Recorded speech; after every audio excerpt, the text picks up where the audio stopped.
Good morning, dear student. I am Monica Kherajani, Assistant Professor in the Department of Computer Science and Engineering, SIT Bhopal. Today, I am continuing the process synchronization topic. In a previous class, we have discussed.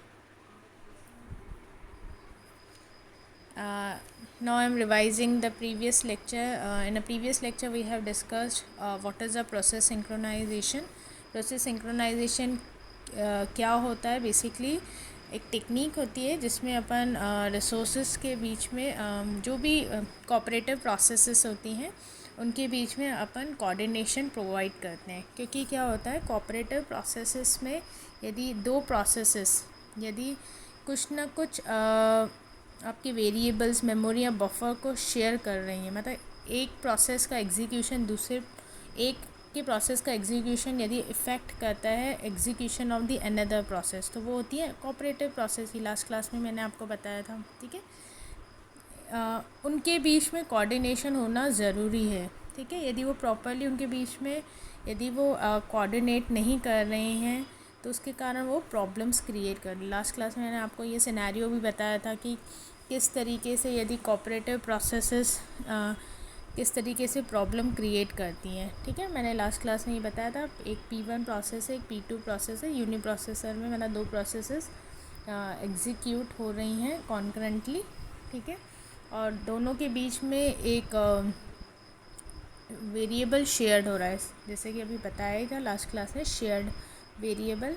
तो जब दोनों variable same share कर रहे थे तो उनका output गलत create हुआ था। ठीक है, तो इसको ही अपन ने लास्ट क्लास में बताया था, इसको बोलते हैं रेस कंडीशन। तो रेस कंडीशन को अवॉइड करने के लिए प्रोसेस सिंक्रोनाइजेशन का यूज़ करते हैं जिसमें एक process to enter and manipulate the share data in a critical section. ठीक है, अब इसको और मैं डिटेल में आज कवर करने वाली हूँ क्रिटिकल सेक्शन होता क्या है। ठीक है, as you can see in the diagram.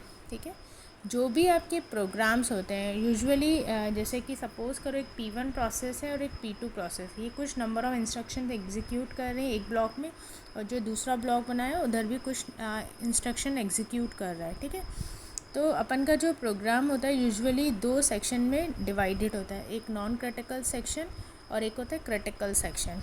ठीक है, तो नॉन क्रिटिकल सेक्शन ऐसा सेक्शन होता है जहाँ पर कोई चीज़ें दोनों प्रोसेस के बीच में कॉमन नहीं है, तो नॉन क्रिटिकल सेक्शन में अपन वो चीज़ें रखते हैं।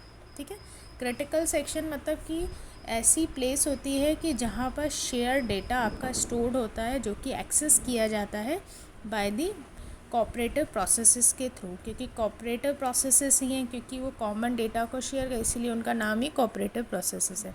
तो मतलब क्रिटिकल सेक्शन यहाँ पर क्या है, एक प्रकार से प्लेस है जहाँ पर अपन शेयर डेटा को रखते हैं जो दो प्रोसेसेस शेयर करेंगे। ठीक है, तो अब जैसे इसका जैसे सल्यूशन बताया था रेस कंडीशन को अवॉइड कैसे कर सकते हैं, तो अपन क्या करते हैं जो एंट्री सेक्शन है यहाँ पर, ठीक है, non critical section then entry section critical section and exit section. ठीक है, इस प्रॉब्लम को सॉर्ट आउट करने के लिए अपन किस तरीके से टेक्निक को अप्लाई करते हैं। ठीक है, एंट्री सेक्शन मतलब कुछ सोर्स ऑफ कोड लिखते हैं, मतलब कि सपोज़ करो दो प्रोसेसेस यहाँ दी हुई हैं। ठीक है, दोनों क्रिटिकल सेक्शन को एक्सेस कर रहे हैं जहाँ पर आपका कॉमन शेयर डेटा है। ठीक है, तो अपन ऐसा करें क्योंकि प्रीवियस क्लास में मैंने बताया था कि जब ऐसा होता था प्रॉब्लम क्रिएट होती थी, वैल्यूज़ उनके में मैन्युपुलेट जो डेटा करता था वो इनकन्सिस्टेंट हो जाता, गलत आउटपुट प्रोड्यूस करता था।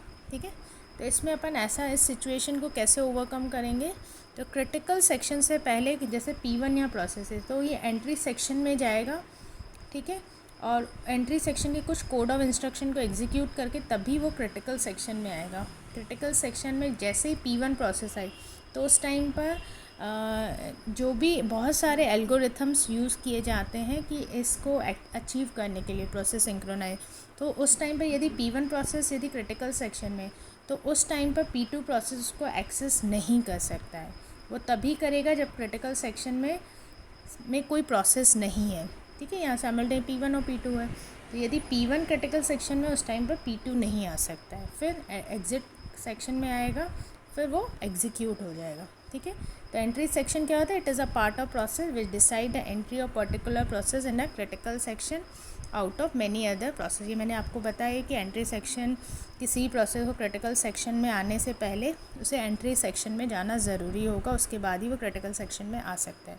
Exit critical section, it is a part of program where the shared resources are accessed by the various processes. This part of the process ensure that no other process can access the resource of the shared data. ये मैंने अभी बताया, आपको explain ही कर दिया।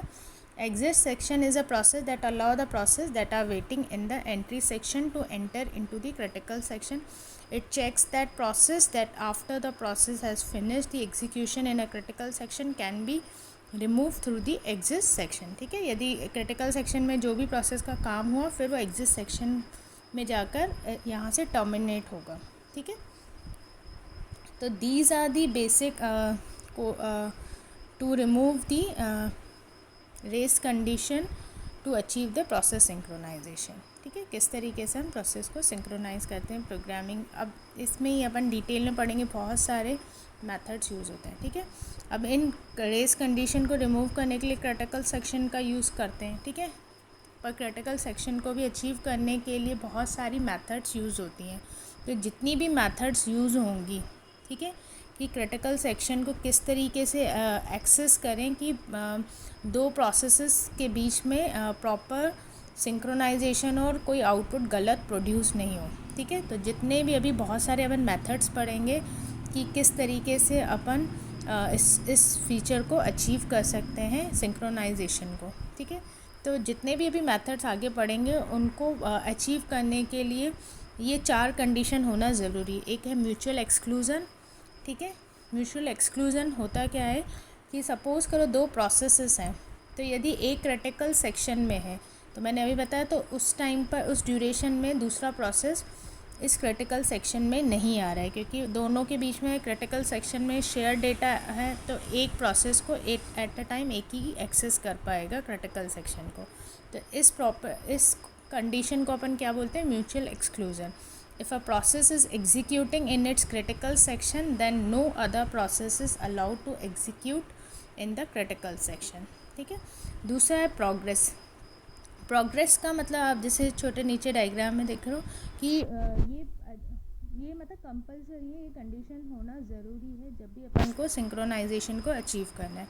दूसरा है progress. Progress मतलब कि प्रोग्रेस को ऐसा बता सकते हैं कि ये सपोज़ करो P1 P2 2 प्रोसेसेस हैं, तो वो क्या करती हैं, जैसे ये सेकेंड डायग्राम में आप देख सकते हो कि P1 एक ऐसी प्रोसेस है जो क्रिटिकल सेक्शन में आना चाह रही है। ठीक है, पर P2 उसको रोक रहा है, ना खुद आ रहा है ना P1 को आने दे रहा है। तो प्रोग्रेस हमेशा होनी चाहिए। यदि एक प्रोसेस है तो उस टाइम पर दूसरी प्रोसेस नहीं आनी चाहिए। यदि दूसरी P2 प्रोसेस यदि पहले एग्जीक्यूट हो रही है तो P1 को उस टाइम नहीं आना है। ये ज़रूरी नहीं कि P1 पहले आए, इन दोनों में से कोई भी पहले आ सकती है। ठीक है, तो ये ऐसा नहीं होता, कुछ लोग अपना काम खुद भी नहीं करते ना दूसरों को करने देते हैं। तो ये प्रोग्रेस मतलब होनी चाहिए। ठीक है, ऐसा ना हो कि ना खुद करो ना दूसरे को भी कोई काम करें। ऐसे बहुत सारे लोग अपन रियल लाइफ में देखते हैं। तो प्रोग्रेस का मतलब ये है कि ऐसा नहीं होना चाहिए, प्रोग्रेसिंग होनी चाहिए। एक प्रोसेस है तो दूसरी प्रोसेस मतलब ऐसा नहीं हो, क्योंकि बहुत सारे ऐसे एल्गोरिथम लिखे जाते हैं कि एंट्री सेक्शन के कोड में ऐसा कोड लिखा गया है कि ना वो प्रोसेस क्रिटिकल सेक्शन को एक्सेस कर पा रहा है, ना दूसरा प्रोसेस जो साइमल्टेनियसली चल रहा है उसको भी एग्जीक्यूट नहीं करना चाह रहा है। तो ये होती है प्रोग्रेस। Bounded wait. ठीक है, बाउंडेड वेट क्या होते हैं?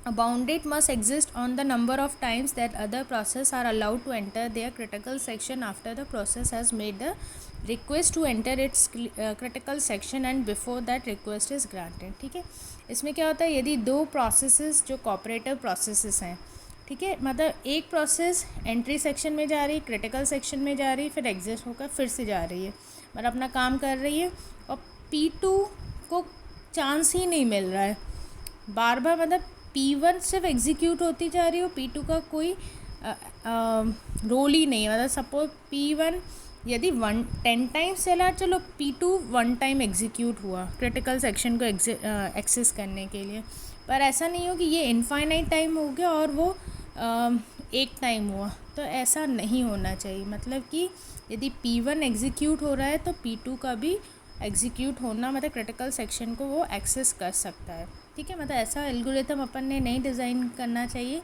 कि सिर्फ एक ही प्रोसेस को अपन क्रिटिकल सेक्शन एंट्री सेक्शन में आए, फिर क्रिटिकल सेक्शन में रिसोर्सेज को शेयर करे, फिर एग्जिट होकर अगेन फिर से यदि उसको यूज़ करना है अगेन वो एंट्री सेक्शन में क्रिटिकल सेक्शन में।